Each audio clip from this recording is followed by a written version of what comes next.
Le propriétaire du bistrot café gîte Les Rêves éveillés de Saint-Fabien, Denis Bélanger, bonjour. Bonjour. Alors, on va parler un peu de ta business, à savoir un peu comment ça a commencé. Je sais que ça a commencé il y a 1 an de ça. Tu vas aussi nous dire là, comment ça se déroule pour toi et les nouveautés. Je sais qu'il y a des nouveautés aussi au gîte depuis quelques temps. Alors, commençons par le commencement. Explique-nous comment c'est parti ce projet-là. OK. Alors, on va essayer de faire une histoire courte parce qu'il y a tellement arrivé de péripéties dans cette histoire-là. Disons que c'est le heureux hasard qui fait que je me suis retrouvé à Saint-Fabien il y a de cela un peu plus de 2 ans. Et en prenant une marche ici dans la rue principale du village, j'ai tombé par hasard sur une lumière qui était dans le salon, ici en haut dans la pièce, et j'ai vu toute la boiserie, j'ai vu l'architecture de la maison. C'est vraiment ça le premier contact que j'ai eu avec cette maison-là, qui était laissée depuis quelques années, en fait depuis la mort du propriétaire, qui était laissée un peu en réserve pour du matériel, mais qui ne servait plus. Alors, c'est là que j'ai contacté le propriétaire, j'ai jasé de mon idée de projet et il m'a appris évidemment qu'il y avait d'autres personnes qui avaient fait des offres, mais qui étaient en réflexion. Alors, j'ai fait part de mon projet et le hasard a fait finalement que c'est moi qui ai rappelé et j'ai pu acheter la maison et j'ai pu commencer les travaux pour faire ce qui est aujourd'hui un café gîte bistrot. Oui, parce qu'il faut dire qu'au départ, ça ressemblait pas du tout à ça. Là. Non, la maison était telle quelle, mais ça a pris beaucoup d'heures d'investissement. Oui, c'est sûr que ça a pris... en tout et pour tout 2000 heures, 10 mois à temps plein pour tout refaire à la base. Le premier plancher qui était en fait la plomberie parce que c'était un plombier qui était reconnu, M. Roland Fournier, qui était propriétaire depuis 50 ans de la maison. Donc, il était vraiment reconnu partout dans la région comme étant la perle rare du coin pour lorsqu'on avait besoin de choses particulières. Alors, il y avait un inventaire incroyable jusqu'au plafond. Alors, il a fallu passer des semaines à tout enlever, les murs aussi faire tomber, refaire la toiture en partie, refaire la plomberie, l'électricité, parce qu'il y avait eu des modifications à faire. Donc, j'ai travaillé pendant 10 mois pour réussir à faire ce qui maintenant est le café au rez-de-chaussée et le gîte ici à l'étage. Et parle-nous de ton café. C'est pas un café ordinaire, c'est pas... tu as vraiment voulu faire une toute nouvelle formule qui pourrait impressionner les gens. Oui, en fait, ce que j'ai voulu faire, c'est faire connaître le Bas-Saint-Laurent parce que je me suis rendu compte que oui, des cafés, des brûleries, il y en a un peu partout, puis c'est très bien comme ça. Mais moi, je voulais vraiment que les gens connaissent le Bas-Saint-Laurent pour ce qui est de ses forces. Ça veut dire ses produits, ses activités, ses services, sa culture, son architecture. Donc, ce que j'ai fait, c'est ce qu'on appelle en Europe, là, qui est très populaire depuis 4-5 ans environ. En Amérique du Nord, c'est pas du tout connu encore. À chaque fois que je dis ce mot-là, les gens viennent des yeux ronds comme ça, ils se demandent qu'est-ce que c'est que cette bébite-là, parce que ça s'appelle les locavores. Les locavores, en fait, c'est des gens qui sont vraiment amateurs de terroirs locaux dans les endroits dans lesquels ils vivent. Ils veulent vraiment connaître le milieu. Donc, ça veut dire que je m'adresse beaucoup, et ça, c'est vraiment par le hasard des choses, évidemment, vu que les Européens ont été les premiers à mettre cette approche marketing-là sur le marché. Donc, c'est les premiers fervents de ça. Donc, le but ici, c'est de faire connaître le Bas-Saint-Laurent.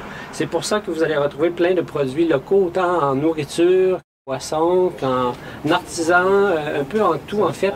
Donc, c'est vraiment la force ici. Les gens, quand ils viennent au gîte Les Rêves éveillés ou au café, ils viennent goûter aux saveurs du Bas-Saint-Laurent, ils viennent vivre la culture, je leur parle des activités qu'on a ici, je leur parle vraiment de l'architecture qu'on a, de quoi on vit, c'est quoi les mentalités, puis c'est vraiment ça que les gens d'Europe viennent. Donc, c'est vraiment pas le standard québécois qui sont des gens qui passent faire le tour de la Gaspésie et qui arrêtent par hasard pour dormir dans un endroit, un motel, un camping, un gîte. Oui, je vais en avoir quelques-uns, mais mon marché est vraiment un marché mondial. Donc, j'ai des Allemands, des Italiens, des Polonais, j'en ai vraiment de toutes les sortes. Alors, c'est vraiment très intéressant. Et donc, tu fais la cuisine avec des produits locaux toi-même ici. Oui. Ta décoration, c'est art déco, c'est très vieillot, c'est intéressant. Parle-nous un peu de ce que tu as comme nouveauté. Je sais que tu avais des nouveautés. On est justement sur ta terrasse verte. Oui, c'est vraiment... Ça, c'est dans les dernières nouveautés que j'ai fait parce que, évidemment, j'ai pas pu... Oui, j'ai pu à 95% terminer les travaux pour ouvrir l'été dernier, en 2011, en juillet. Sauf qu'il y a certains points que j'avais pas eu le temps de terminer, dont entre autres la terrasse ici à l'extérieur pour les chambreurs, qui était à refaire. Et j'ai eu l'idée rocambolesque, un peu fofolle, mais je l'assume très bien. Ça fait la surprise des Québécois d'ailleurs qui arrêtent. Mais comme je disais, les Européens sont pas du tout surpris, sont très contents de voir qu'on peut quand même déjeuner le matin dans l'herbe, faire un pique-nique sur la terrasse sans avoir à prendre l'auto pour aller au parc du coin. Donc le problème est réglé. Donc c'est vraiment c'est drôle parce que ça garde un peu d'humidité en même temps. Alors les journées chaudes comme on a en ce moment depuis quelques jours, là, c'est très apprécié. On a t'as une table de billard aussi. Oui, ça aussi pour relaxer en fin de journée, c'est bien apprécié parce que les gens ils passent la journée à faire des activités, que ce soit le parc du Bic, que ce soit le ski l'hiver Mont-Saint-Mathieu, que ce soit l'Orange, aussi le Carole-Roy, tout près des balades en carriole, que ce soit le kayak. Donc, en fin de journée, les gens reviennent, ils font un peu de lecture au salon, un peu de terrasse, soit en haut, soit en bas. Et une petite game de billard après souper, c'est bien apprécié avant de dormir, avant de recommencer la deuxième journée. Donc, le billard, c'est sûr que c'est une chose très appréciée. Mais je dirais que, surprenant, la bibliothèque, il y a beaucoup de gens, quand j'ai ouvert, qui m'ont apporté des livres, des gens du village qui ont trouvé qu'il y avait vraiment un endroit propice à ça pour faire de la lecture. Puis c'est vraiment vrai. Les gens de l'extérieur prennent des livres, comme encore hier, j'avais une personne qui lisait un livre sur une nomenclature des poètes québécois, qui ne connaissait pas les poètes québécois. Ça lui a permis, ça c'est grâce à qui? C'est grâce aux gens du village qui ont porté ce livre-là que moi je n'avais pas. Alors il y a beaucoup de liens comme ça qui se font là de façon naturelle sans que j'ai besoin de faire grand effort et tout le monde en profite.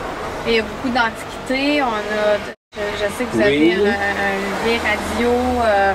C'est très intéressant. Le cachet est vraiment... Oui, c'est vraiment, comme je disais, l'idée c'est de faire vivre ici, c'est l'art déco les années 50, que ce soit par Caroline Jacques, notre artiste d'ici du village, mais qui est connue à la grandeur de la province, qui a fait la décoration dans les chambres, qui a fait l'arche en bas aussi. Donc, les ameublements sont faits pour ça aussi. Donc, tout est fait pour garder cette ambiance-là des années 50 que peu de gens ont connu, même moi, le vieux que je suis, n'a pas connu non plus. Donc, ça donne vraiment un style différent. Puis je pense que c'est ça que les gens aiment aussi, comme je parlais tout à l'heure, de connaître la culture puis l'histoire du Québec puis des environs. Donc, ça fait partie de ça. Et c'est à prix accessible, pour le rappeler à tout le monde. Oui, ça c'est sûr, c'était bien important pour moi. Donc, c'est sûr que c'est ce qu'on appelle un peu intermédiaire. Je suis entre le motel à 79,95 et la chambre d'hôtel à 139,95. Donc, je suis ce qu'ils appellent en anglais un middle of the range. Donc, je suis à 99 $ pour tous les types de chambres. J'ai voulu vraiment que la formule soit très simple pour tout le monde. Et ça comprend les déjeuners en bas qui sont super le fun. Les gens apprécient parce qu'on fait notre pain maison, nos confitures maison. Donc, tout est maison. Quand je dis goûter au Bas-Saint-Laurent, c'est ça. OK. Mais je te remercie beaucoup, Denis. Bienvenue.